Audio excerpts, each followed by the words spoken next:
மதத்தையும் நம்பிக்கையும் மனசுல வை. அதான் இந்த நாட்டோட அடையாளம். மா, நிஜமா உங்களுக்கு உடம்புதான் சரியில்லையா இல்ல மாமா சொன்ன மாதிரி கபிலன் பேசுனதுனால கவலையில இருக்கீங்களா? மாப்பிள்ள அப்படி என்ன பேசிட்டார், நீ இவ கவலையா இருக்கா? எனக்கும் தெரியலப்பா. மா, நீங்க ஏன் இப்படி இருக்கீங்கன்னு சொல்லுங்கம்மா. ஒருவேளை கபிலன் பேசுனதுக்கு தான் நீங்க ஃபீல் பண்றீங்கன்னா கபிலனுக்காக நான் உங்ககிட்ட மன்னிப்பு கேட்டுக்கிறேன். மாப்பிள்ளைக்காக நீ எதுக்குமா மன்னிப்பு கேட்கணும்?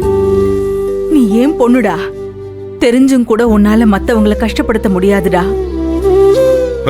அது தெரிஞ்சுதானே பல பேர் வாழ்க்கையில விளையாடுறாங்க. பா, ஏன்பா இப்பதான் நீங்க இதெல்லாம் பேசணுமா? என்ன காயப்படுத்துறதுன்னா அவருக்கு தான் ரொம்ப பிடிக்குமே. போது நிறுத்து மரகதம். இப்ப சோகமா வந்து உட்கார்ற அளவுக்கு உனக்கு மாப்பிள்ளைக்கு நடுவுல அப்படி என்னதான் நடந்துச்சு அத முதல்ல சொல்லு. மா, என்னன்னு சொன்னாதானமா தெரியும். உங்களுக்கும் புனிதாவுக்கும் நடுவுல நான் எப்பவுமே வரமாட்டேன். அதே மாதிரி புருஷன் பொண்டாட்டிக்கு நடுவுல நீங்களும் எப்பவுமே வராதீங்கன்னு மூஞ்சில் அடிச்ச மாதிரி சொல்லிட்டாரு. மாப்பிள்ளை சரியா தானே சொல்லிருக்காரு. என்ன சரியா சொல்லிருக்காரு? எப்படிங்க இப்ப வந்த அவரும் நானும் ஒன்னாயிட முடியுமா? நீ புரிஞ்சுதான் பேசுறியா இல்ல புரியாம பேசுறியா? ஒரு பொண்ணுக்கு அம்மாவும் கணவனும் ஒன்னாயிடுமா? அதுதாங்க நானும் சொல்றேன். என் பொண்ணு மேல எல்லா உரிமையும் எப்பவுமே எனக்கு தாங்க இருக்கும். அம்மாடி, இதுக்கு மேல அங்க இருந்தா உங்க அம்மாவுடைய மனக்காயம் அதிகமா தான் ஆகும். இத பாரு, சில பேர் அவங்கள திருந்தினாதான் உண்டு.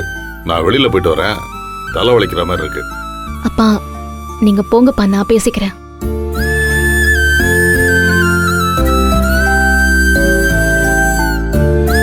மா, உங்க பிரச்சனையே நீங்க கபிலனை உங்களுக்கு போட்டியா பாக்குறதுதாம்மா. ஆனா அவரு உங்களை ஒரு நாளும் அப்படி பார்த்ததே இல்லம்மா. பார்த்திருந்தா அவரை நீங்க இருக்க விட்டுருப்பாரா? சொல்லுங்கம்மா. புனிதா, நீயே இப்படி சொல்றியடா? நான் உள்ளதுதாம்மா சொல்றேன். கபிலன் நீங்க நினைக்கிற மாதிரி ஆள் இல்லைன்னு உங்களுக்கு புரிய வைக்க பாக்குறேன்.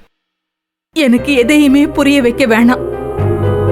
உனக்கும் எனக்கும் நடுவுல யாருமே வரக்கூடாது, அதுதான் எனக்கு வேணும். இதுக்கு எனக்கு என்ன பதில் சொல்றதுன்னு நிஜமாவே தெரியலம்மா. எனக்கு கபிலனை கல்யாணம் பண்ணி வச்சது நீங்க, இந்த வீட்லயே இருன்னு சொன்னதும் நீங்க தான். இதுல ஒரு புருஷனா என்கிட்ட அவர் எந்த ஒரு உரிமையும் எதிர்பார்க்கல. இன்னும் சொல்ல போனா உங்களையும் சேர்த்துதான் அவர் புரிஞ்சுக்கிட்டு விலகி இருக்காரு.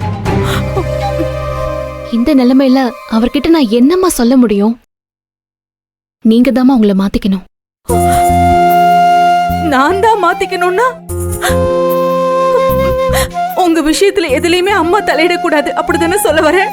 ஐயோ அம்மா, உங்க பொண்ணு கிட்ட என்ன வேணாலும் சொல்றதுக்கு உங்களுக்கு உரிமை இருக்கு. ஆனா அதே உரிமைய உங்க பொண்ணு கட்டிக்கிட்டவர்கிட்ட எதிர்பார்க்கறது தான் தப்புன்னு சொல்றேம்மா. அப்போ அவரு உன்னை என்கிட்ட இருந்து பிரிச்சா அதை பார்த்துக்கிட்டே என்ன சும்மா நிக்கணும்னு சொல்றியா நீ? என்னால முடியாது புனிதா, என்னால முடியாது. என்னால என் பொண்ணை பிரிஞ்சிருக்க முடியாது. அப்படி உன்னை பிரியணுங்கிற நிலைமை எனக்கு வந்துச்சுன்னு வச்சுக்கோ, என்னை யாருமே உயிரோட பார்க்க முடியாது. என்னம்மா நீங்க?